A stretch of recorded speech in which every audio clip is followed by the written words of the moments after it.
ជំរាបសួរប្រជាកសិករទាំងអស់ក៏ដូចជាប្រជាជនកម្ពុជាយើងបាទថ្ងៃនេះខ្ញុំបានមកផ្ដល់រូបភាពចេញពីចំការដូងក្រអូបជាថ្មីជូនបងប្អូនបាទដែល2ឆ្នាំមុនបាទប្រហែលជាជិត2ឆ្នាំមុនខ្ញុំបានធ្វើជាវីដេអូបាទចែករំលែកបាទទៅដល់បងប្អូនប្រជាកសិករយើងទាំងអស់អំពីនីតិវិធីណាក្នុងការថែទាំបាទក៏ដូចជាបាទការដាំដុះរបស់ដូងក្រអូបនេះបាទជូនដល់បងប្អូនហើយក្នុងមួយរយៈពេលនេះដូចជាឆ្នាំមុនបងប្អូនដឹងហើយរៀងដូចជាបាទក្តៅខ្លាំងមែនតើឆ្នាំមុនបាទអញ្ចឹងធ្វើឲ្យដូងរបស់យើងខ្លះបាទបងប្អូនប្រជាកសិករខ្លះក៏បាត់បង់បាទទាំងចំការតែម្ដងបាទអញ្ចឹងថ្ងៃនេះខ្ញុំក៏បានមកជម្រាបជូនបងប្អូនជាថ្មីបាទបន្ទាប់ពីការកែប្រែកែតម្រូវការថែទាំបាទយើងក៏នៅតែរក្សាបាននៅដូងដែលយើងគិតថាអាចទទួលយកបានបាទឆ្នាំនេះមានទឹកខ្លីទឹកតិចតួចបំផុតក៏ពិតមែនបាទប៉ុន្តែក៏យើងនៅតែធ្វើការអនុវត្តនឹងការថែទាំទៅតាមបទពិសោធន៍ក៏ដូចជាការផ្ដល់ការសិក្សាស្រាវជ្រាវបន្ថែមអំពីការថែទាំនេះបាទអញ្ចឹងសម្រាប់ពេលនេះដូងរបស់យើងនេះមានអាយុ4ឆ្នាំជាងហើយបាទ4ឆ្នាំហើយបាទ4ឆ្នាំជាងហើយវាប្រហែលជា50បាទលើសពី50ខែហើយបាទអញ្ចឹងយើងឃើញថាដូងក្រអូបរបស់យើងនេះគឺឡើងផុតពីដីសម្រាប់ទីតាំងខ្លះក៏ឡើង1ម៉ែត្រជាងដែរណាទៅតាមគុំផ្សេងគ្នាបាទគុំផ្សេងគ្នាអញ្ចឹងមិនមែនថាយើងដាំបាទក្នុងពេលតែមួយទីតាំងតែមួយវាល្អស្រស់គ្នានោះទេបាទអញ្ចឹងជាក់ស្ដែងដូចបងប្អូនឃើញនេះហើយណាបាទដូចបងប្អូនឃើញនេះហើយ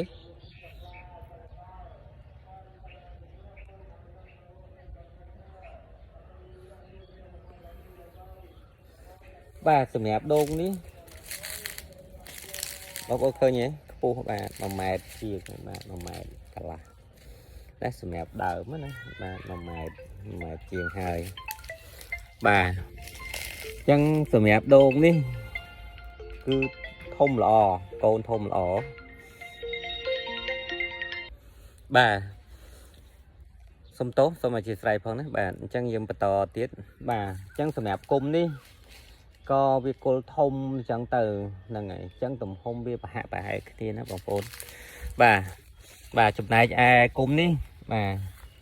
យើងថែទាំដូចគ្នាបាទតែវាតូចអញ្ចឹងទៅបាទនេះជាក់ស្ដែងរយៈពេលដូចគ្នាការថែទាំដូចគ្នាទីតាំងដូចគ្នាបាទប៉ុន្តែការលូតលាស់វាអត់ដូចគ្នាទេណាបាទការលូតលាស់ទឹកអត់ដូចគ្នាទេដោយសារពេលខ្លះវាត្រូវរងការប៉ះពាល់ការវាយប្រហារបាទដោយសត្វល្អិតអីអញ្ចឹងទៅបាទហ្នឹងហើយបងប្អូនណាយើងមានប៉ុណ្ណេះសម្រាប់ណែនាំបងប្អូនហើយក៏អរគុណច្រើនទៅដល់បងប្អូនប្រជាកសិករទាំងអស់ដែលគាត់បានចូលតាមដាននៅ channel របស់ខ្ញុំជាច្រើនបាទហ្នឹងហើយបាទយើងត្រៀមបាទដែលមកវគ្គមុនគឺខ្ញុំនិយាយអំពីការស្តុកការបណ្ដៅស្តុកជីនៅកដាលអញ្ចឹងណាបាទអញ្ចឹងនៅពេលដែលវាឡើងគោលអញ្ចឹងហើយគឺយើងរៀបចំនៅគោលបន្ថែមទៀតបងប្អូនណារៀបចំនៅគោលបន្ថែមទៀតបាទហើយគ្រប់គោលទាំងអស់បាទបងប្អូនឃើញសបាទស sò đó cứ bà cứ chi bà chẳng chi dương mình bạch đặt chạ tầng ốc của bà này là ngày bóng ôn còn là hai pì lơ pì còng bà đây bóng ôn á mà ôn tí hó là ngày dừng cho cái điều mình tịch tấu pì lơ không pì còng không từ chẳng dừng sau tới vì chiếm tịnh tích rồi mẹ đây bỏ dương hơi chẳng cái này bà mẹp chi bỏ dương đây chung bên đi hơi bà chẳng ở đây đây chi bánh ha rồi mẹp bà cho bọn phiệp này cứ tực bà tực chẳng đôn trời ca tực bà đôn trời ca tực đâm bay bà chân trăm chỉ vật bảo vệ đài bà đôi chìm nụ dương này đó bóng ổn bà chân bóng ổn khơi hơi group run đời bà đại ca vì vẹn một nước trong bàn phọc sai chùm điệp prap pro chi casco đó nắng bà nơi cả đá trắng bà dương chi pi mét buôn trôn tới chùm rơi 1 mét rư có pi mét anh chẳng ở thì hó nữa bà đã chi đại trôn không nắng đó bà phần tay lơ pì năng đầu tiên nơi p để đồn viền thông tịch tay hái cứ dương vô chi đã nơi trong cô tèm đón bà bọc ông hơi bong sò nắng hết bà bong sò nắng hái cứ chi bà chi dương đã trong rồi đỡ hai dương thưa bà thưa sầm hẹp đặt tức trong thì năng tèm đó bà nâu p rồi đầu cái đầu bà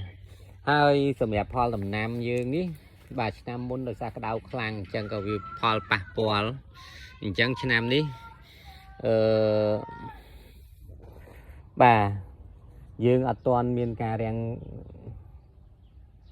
ngôn ở lại cặp bật mến phần té dương khơi tha không dạ pe 1 năm vì ai miền cầm lăng cục quan vinh mà cục quan vinh đội môn bình hài bạn đội môn bình hài chân cục đam thằng ó bóng bóng khơi bà tranh ca cục nia tèm đó bà khai can bay buôn pram của mùi phân bay muốn đọc chân tới tam cùng thì mùi phong đài nát xanh nè bà chân khai khác có can tích khai thề khác có can tích khi khác có can tràn từ nè một ổn bà chân một ổn khơi chặt đầy hôm nay hái bà tầng on đi cứ cao tranh vì cả thải tòm là ngàyហើយបងប្អូនសម្រាប់បងប្អូនដែលគាត់ធ្លាប់បានដាំបងប្អូននឹងថាការថែទាំនិងការដាំដំណាំដូងជាពិសេសដូងក្អូបនេះគឺអត់ងាយស្រួលប្រហែលទេបងប្អូនណាបាទហ្នឹងហើយទម្រាំតែយើងទទួលបាននៅដំណាំដូងប៉ុណ្ណេះបាទគឺយើងលះបង់បាទយើងលះបង់ច្រើនសម្រាប់ការសិក្សាស្រាវជ្រាវបាទការថែទាំការដាក់ថ្នាំការដាក់ជីការស្រោចទឹកបាទចឹងឆ្លងកាត់ច្រើនមែនតើបាទយើងទម្រាំតែទទួលបាននៅពេលនេះបាទចឹងក៏សូមអរគុណដល់ប្រជាកសិករទាំងអស់ជាពិសេសលោកគ្រូអ្នកគ្រូណាដែលគាត់បាទតែងតែផ្ដល់ជាមតិយោបល់បន្ថែមល្អៗសម្រាប់យើងទាំងអស់គ្នាបាទអញ្ចឹងយើងគិតថាយើងនឹងទទួលលទ្ធផលសមបំណងដែលយើងធ្វើបាទជាចុងក្រោយសូមជូនពរក៏ដូចជាជូនពរទៅដល់ប្រជាជនទាំងអស់នៅក្នុងប្រទេសនិងក្រៅប្រទេសបាទទទួលបានសេចក្តីសុខសុខភាពល្អអរគុណ